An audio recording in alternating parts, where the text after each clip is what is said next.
नमस्कार, BPL news में आपका स्वागत है दोस्तों। आज दिन भर की फटाफट ब्रेकिंग न्यूज़ जो निकल के आ रही है एक करके आपको बताएंगे। यूपी पंचायत चुनाव और असेंबली इलेक्शन से रिलेटेड दरअसल बड़ी खबर, समाजवादी पार्टी ने वाराणसी से अपना कैंडिडेट चंदा यादव को बनाया है। जी आपको बता दें, प्रधानमंत्री मोदी के संसदीय क्षेत्र जिला पंचायत अध्यक्ष की कुर्सी पर। दूसरी बड़ी अपडेट में आपको बताएंगे, बसपा से निष्कासित नेता का ऐलान, कहा फिलहाल हम बसपा में ही रहेंगे, किसी गलतफहमी में पैदा ना करें। ममता बहन जी से बात हो चुकी है। इसके साथ तीसरी बड़ी अपडेट, बंगाल में नया बवाल, दैनिक भास्कर का दावा 33 विधायक टीएमसी में शामिल होना चाहते हैं। जी एक पश्चिम बंगाल से एक खबर आई है जहां पर 33 विधायक बीजेपी के बागी बताए जा रहे हैं। सब कुछ खबरें जानेंगे। यहाँ पर सीएम योगी आदित्यनाथ ने लिया ताबड़तोड़ एक्शन, आधी रात बदल दिए 15 से ज़्यादा IAS। जी हाँ, वो भी आपको बताएंगे। इस बीच बीजेपी चुनाव एक्शन से पहले एक्शन में बीजेपी सरकार संगठन के खाली पदों को भरने की कवायद कर रही है। तो दोस्तों सब कुछ खबरें एक एक करके जानेंगे। जहां पर बीएसपी को भारी पड़ सकता है नेताओं की छटनी, मायावती उठाने जा रही है बड़ा कदम। सब कुछ खबरें जानेंगे। जहां पर बीजेपी नेता का विवादित बयान, महंगाई है तो खाना पीना और पेट्रोल भरवाना छोड़ दो। तो दोस्तों दिन भर की फटाफट यूपी से रिलेटेड बड़ी खबरें आपको बताएंगे। लेकिन उससे पहले अगर आपने चैनल को अभी तक सब्सक्राइब नहीं किया तो प्लीज़ सब्सक्राइब के लाल बटन दबाकर चैनल को सब्सक्राइब करें। दरअसल पहली बड़ी अपडेट निकल के आ रही है। फिलहाल प्रधानमंत्री मोदी के संसदीय क्षेत्र में किसकी होगी जिला पंचायत अध्यक्ष की कुर्सी। सपा ने चंदा यादव को बनाया उम्मीदवार, अखिलेश यादव ने खेला कार्ड। दरअसल प्रधानमंत्री नरेंद्र मोदी के संसदीय क्षेत्र वाराणसी में जिला पंचायत अध्यक्ष के पद के लिए समाजवादी पार्टी ने अपना प्रत्याशी घोषित कर दिया। काशी विद्यापीठ की जिला पंचायत सदस्य चंदा यादव को उम्मीदवार बनाया गया है। आपको बता दें कि वाराणसी में जिला पंचायत अध्यक्ष सीट ओबीसी महिला के लिए आरक्षित है। सपा के अलावा अभी किसी और दल ने प्रत्याशी नहीं घोषित किया है। सपा के जिला अध्यक्ष सुजीत यादव ने कहा है कि लखनऊ में इसकी स्वीकृति मिल गई है। पार्टी की ओर से चंदा यादव ही जिला पंचायत अध्यक्ष का चुनाव लड़ेंगे। पार्टी के पास 15 वोट मौजूद हैं, जबकि बाकी वोटों के लिए प्रयास जारी है। जिला पंचायत अध्यक्ष पद के लिए भले ही अभी तारीख की घोषणा नहीं हो पाई है, लेकिन सपा ने चुनावी बिसात बिछानी शुरू कर दी है। वाराणसी में जिला पंचायत की 40 सीटें हैं, इनमें से 1 सीटों पर प्रत्याशी की मौत हो गई है। इसके चलते ये रिक्त हो गई है। जीतने के लिए पार्टी को 20+1 के जादुई आंकड़ों को प्राप्त करना ही होगा। हम चलते हैं अगले अपडेट लेते हैं दोस्तों। बसपा से निष्कासित नेता बोले किसी ने गलतफहमी पैदा कर दी, बसपा में ही रहेंगे, किसी भी पार्टी में नहीं जा रहे हैं। बसपा से निष्कासित पार्टी विधानमंडल दल के नेता लालजी वर्मा व राष्ट्रीय महासचिव रामअचल राजभर का कहना है कि उन्हें निष्कासन की कोई जानकारी नहीं है। वो बहन जी से मिलकर गलतफहमी दूर करने का प्रयास करेंगे। वर्मा ने फ़ोन पर बातचीत करते हुए कहा है कि फिलहाल पिछले महीने बीमार थे और बहन जी ने हालचाल लिया था, ढांढस बंधाया था। 12 मई को हॉस्पिटल से आए और फिर फ़ोन पर हाल लिया। उन्होंने बताया कि किसी ने गलतफहमी पैदा करने की कोशिश की है, मिलकर गलतफहमी दूर करने का प्रयास करेंगे। पार्टी के जिम्मेदार लोगों को स्थिति स्पष्ट की है और बहन जी से मिलने का प्रयास कर रहा हूं। उन्होंने कहा है कि मैं ना तो किसी पार्टी में जा रहा था और ना ही जा रहा हूं। 7-8 महीने अभी बसपा का विधायक हूं, बसपा के लिए काम करूंगा। भविष्य में चुनाव लड़ना है या नहीं आगे तय किया जाएगा। पूर्व मंत्री रामअचल राजभर ने इस बात को कहा।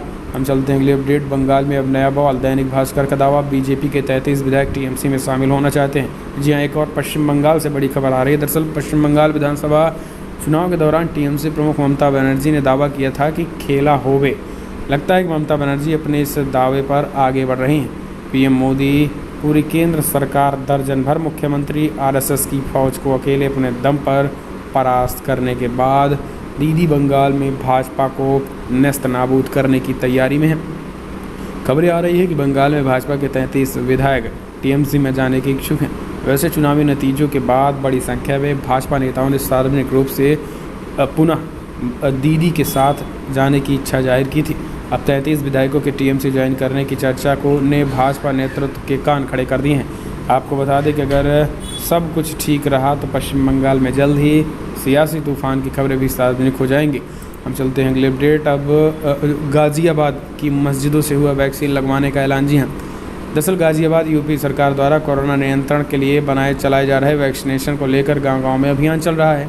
इस खबर में अब धीरे धीरे मुस्लिम समाज में भी जागरूकता दिखाई दे रही है। दरअसल मुस्लिम समाज इलाके की मस्जिदों में ऐसे ऐलान कर रहे हैं कि लोग वैक्सीन लगवा कर कोरोना महामारी से बचने और बचाने का प्रयास करें। जैसे ही मस्जिद से ऐलान हुआ, काफ़ी तादाद में मुस्लिम लोग वैक्सीन लगवाने के लिए हॉस्पिटलों में जमा होने लगे। दरअसल सोशल मीडिया में कई वीडियोस वायरल हो रहे हैं जिसमें ग्रामीणों द्वारा वैक्सीन कर्मियों, आशा, एएनएम तमाम डॉक्टरों को भगाते नजर आ रहे हैं और यूपी में जागरूकता न होने की वजह से इस तरीके की घटनाएं सामने आ रही हैं, जिस वजह से ये बड़ी खबर निकल के आ रही है कि अब एक तरीके से सरकार और अब धार्मिक गुरुओं के जरिए ये ऐलान किया जा रहा। हम चलते हैं अगली अपडेट लेते हैं। तो दोस्तों फिलहाल आधी रात योगी आदित्यनाथ सरकार का ताबड़तोड़ एक्शन, यूपी में आईएएस अफसर 1 दर्जन से करीब तबादले हुए हैं।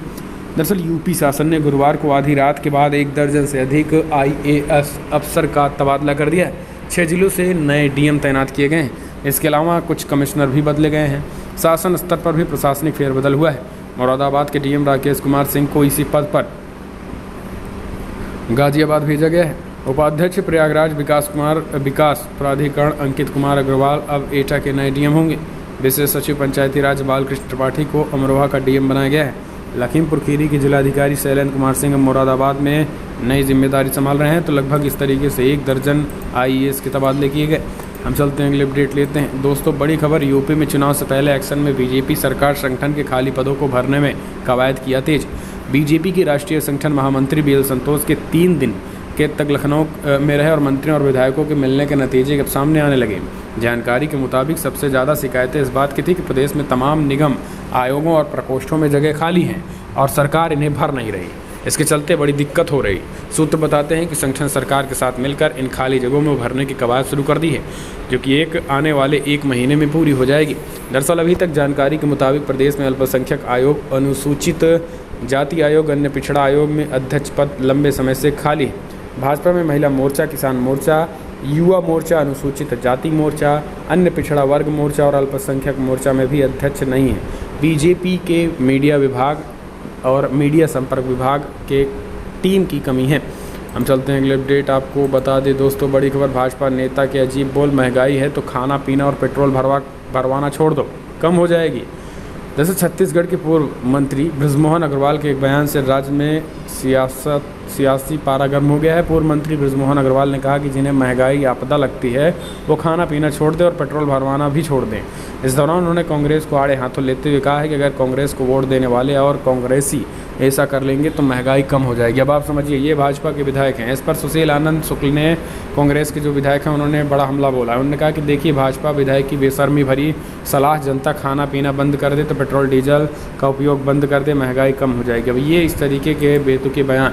हम चलते हैं अगले अपडेट लेते हैं। दोस्तों बड़ी खबर निकल के आ रही है, मायावती, जी हाँ, आपको बता दें कि बढ़ सकती है मायावती की मुसीबतें अगर इसी तरीके से करती रही छटनी अभियान। बीएसपी को महंगा पड़ सकता है। बसपा सुप्रीमो मायावती का कहर का शिकार कब, कौन, कहां और कैसे हो जाए ये कोई नहीं जानता है। मायावती ने तो उन नेताओं को भी नहीं बख्शा जिन्हें उनका करीबी माना जाता था। पार्टी ने जिस नेता पर मायावती की नज़र टेढ़ी हुई उसे बाहर जाना ही पड़ा। इससे फिर भी चाहे उसके मजबूत सिपहसालार हों या फिर पार्टी संस्थापक काशीराम के साथी, इस बार उन्होंने पार्टी में बड़ी कार्रवाई करते हुए बसपा विधानमंडल दल के नेता लालजी वर्मा और पूर्व प्रदेश अध्यक्ष व राष्ट्रीय महासचिव रामाचल राजभर को बसपा से निष्कासित कर दिया गया है। रामाचल राजभर और लालजी वर्मा बसपा के संस्थापक सदस्यों में से थे। काशीराम के समय में पार्टी से जुड़े हुए थे।